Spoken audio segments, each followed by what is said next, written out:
आज हम इस वीडियो में जानेंगे विजया एकादशी व्रत कथा क्या है।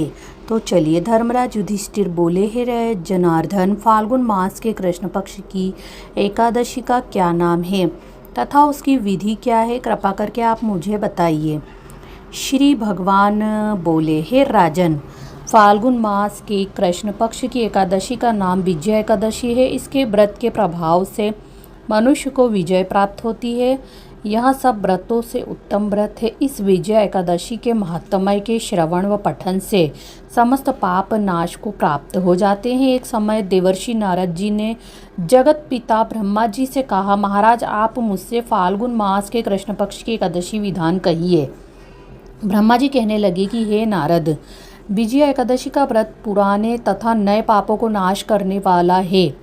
इस विजया एकादशी की विधि मैंने आज तक किसी से भी नहीं कही। यह समस्त मनुष्यों को विजय प्रदान करती है। त्रेता युग में मर्यादा पुरुषोत्तम श्री रामचंद्र जी को जब 14 वर्ष का वनवास हो गया, तब वे श्री लक्ष्मण तथा सीता जी सहित पंचवटी में निवास करने लगे। वहाँ पर दुष्ट रावण ने जब सीता जी का हरण किया था, तब इस समाचार से श्री रामचंद्र जी तथा लक्ष्मण अत्यंत व्याकुल हुए और सीता जी की खोज में चल दिए। घूमते घूमते जब वे मरणापन्न जटायु के पास पहुँचे, तो जटायु उन्हें सीता जी का वृतांत सुनाकर सर्वलोक चला गया। कुछ आगे जाकर उनकी सुग्रीव से मित्रता हुई और बाली का वध किया। हनुमान जी ने लंका में जाकर सीता जी का पता लगाया और उनसे श्री रामचंद्र जी और सुग्रीव की मित्रता का वर्णन भी किया। वहां से लौटकर हनुमान जी ने भगवान राम के पास आकर सब समाचार कहे। श्री रामचंद्र जी ने वानर सेना सहित सुग्रीव की संपत्ति से लंका को प्रस्थान किया। जब श्री रामचंद्र जी समुद्र से किनारे पहुँचे, तब उन्होंने मगरमच्छ आदि से युक्त उस अगाध समुद्र को देखकर लक्ष्मण जी से कहा कि इस समुद्र को हम किस प्रकार से पार करेंगे। श्री लक्ष्मण जी ने कहा, हे पुराण पुरुषोत्तम, आप आदि पुरुष हैं, सब कुछ जानते भी हैं।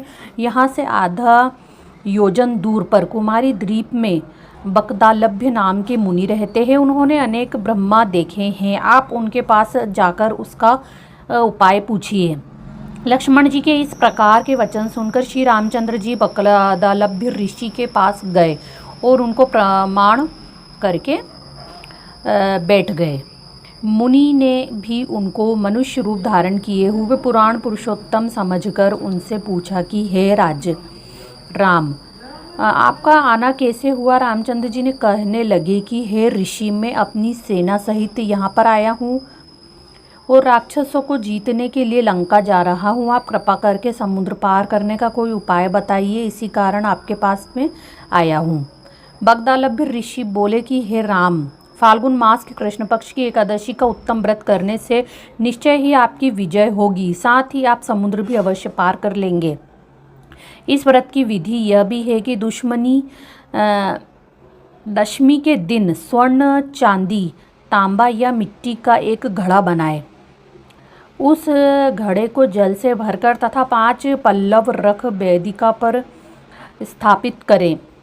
उस घड़े के नीचे सतजा और ऊपर जो रखें, उस पर श्री नारायण भगवान की स्वर्ण की मूर्ति स्थापित करें। एकादशी के दिन नादि से निवृत्त होकर धूप दीप नैवेद्य नारियल आदि से भगवान की पूजा भी करें। तत्पश्चात घड़े के सामने बैठकर दिन व्यतीत करें और रात्रि को भी उसी प्रकार बैठे रहकर जागरण भी करें। द्वादशी के दिन नित्य नियम से निवृत्त होकर उस घड़े को ब्राह्मण को दे दे। राम, यदि तुम भी इस व्रत को सेना पतियों से सहित करोगे तो तुम्हारी विजय अवश्य ही होगी।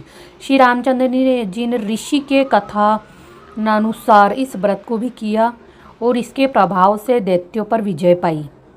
अतः हे राजन, जो कोई मनुष्य विधि पूर्वक इस व्रत को करेगा, दोनों लोकों में उसकी अवश्य विजय होगी।